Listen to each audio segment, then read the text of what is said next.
సృష్టి ఫర్టిలిటీలో తాను కేవలం మేనేజర్, కానీ అక్రమ దందాలో ఆమెదే కీ రోల్. ఫర్టిలిటీ మోసాల్లో మేనేజర్ పాత్రే కీలకం అని తేల్చింది పోలీసుల రిమాండ్ రిపోర్ట్.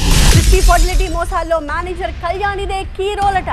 సృష్టి ఫర్టిలిటీ కేసులో కళ్యాణి రిమాండ్ రిపోర్ట్లో చాలా కీలకమైన అంశాల్ని పొందుపరిచారు. అడ్డదారిలో సంపాదించిన సొమ్ముని కళ్యాణికి కూడా షేర్ చేశారు డాక్టర్ నమ్రత. వైజాగ్ సృష్టి ఫర్టిలిటీ సెంటర్లో 2012లో ఏఎన్ఎం నర్సుగా చేరింది కళ్యాణి. అక్రమాల్లో అండగా ఉన్న కళ్యాణిని 2020లో వైజాగ్ బ్రాంచ్ మేనేజర్ని చేశారు డాక్టర్ నమ్రత. చెప్పింది చేసినందుకు వైజాగ్లో కళ్యాణికి ఒక విల్లాని గిఫ్ట్గా ఇచ్చారు డాక్టర్ నమ్రత. నిజమైన దంపతుల స్కానింగ్ రిపోర్ట్స్ని ఎడిట్ చేసేది కళ్యాణి. ఎడిటింగ్, స్కానింగ్ రిపోర్ట్స్ని పిల్లలు లేని పేరెంట్స్కి వాట్సాప్లో పంపించేది. అస్సాం మహిళకి పుట్టిన మగబిడ్డ రాజస్థాన్ దంపతులకి ఈ రకంగానే చేరుకున్నాడు. వైజాగ్లో కళ్యాణికి 2 లక్షలు చెల్లించారు రాజస్థాన్కి చెందిన ఈ దంపతులు. అయితే ఇంకొంతమంది దళారులు ఇంకా పరారీలోనే ఉన్నారు. ఆశా వర్కర్ల పాత్ర ఉందని కూడా పోలీసులు అనుమానిస్తున్నారు. సృష్టి ఫర్టిలిటీ కేసుని అన్ని కోణాల్లోనూ ఇప్పుడు వాళ్ళు విచారిస్తూ ఉన్నారు.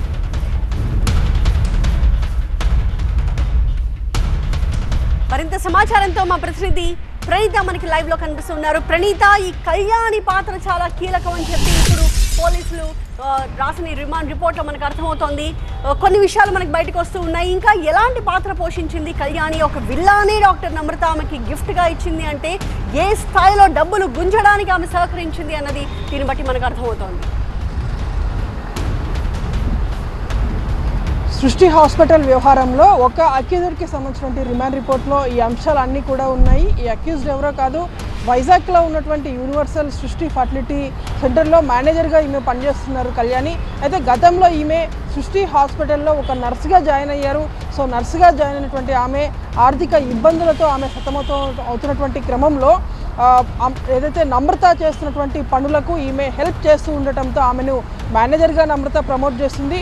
ఆ తర్వాత నమ్రత పేరు మీద ఉన్నటువంటి వైజాగ్లో ఒక భారీ ఎక్కువ ఖర్చు ఉన్నటువంటి ఒక విల్లా, ఓషన్ ఫోర్ట్ విల్లాకి సంబంధించినటువంటి దానికి సంబంధించి నమ్రత పేరు మీద అది ఉంటే దాంట్లో ఉండేందుకు కూడా కళ్యాణికి గిఫ్ట్ ఆఫర్ చేసింది. సో ఇప్పుడు కళ్యాణి ఉంటున్నటువంటి ప్రెజెంట్ అంతా కూడా నమ్రత ఫ్లాట్ పేరు మీదనే ఉంది. సో ప్రజెంట్ ఈ మొత్తం వ్యవహారం అంతా కూడా గత కొన్ని సంవత్సరాల నుండి ఇదే రీతిలో మోసాలు జరుగుతున్నప్పటికీ యథేచ్ఛగా కళ్యాణి వాటిని సపోర్ట్ చేస్తూ వస్తుంది. సో సపోర్ట్ చేస్తూ వస్తున్నందుకు ఆమెకు అనేక రకాలుగా ప్రమోషన్లతో పాటు ఇంక్రిమెంట్లు, అనేక రకాలైనటువంటి ఫేవర్స్ని కళ్యాణి చేస్తూ వస్తుంది. సో ఇప్పుడు కళ్యాణి రిమాండ్ రిపోర్ట్లో ఈ అంశాలన్నింటినీ కూడా పోలీసులు పొందుపరిచారు.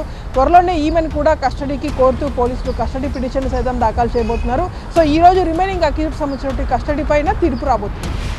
Right, thank you Praneetha.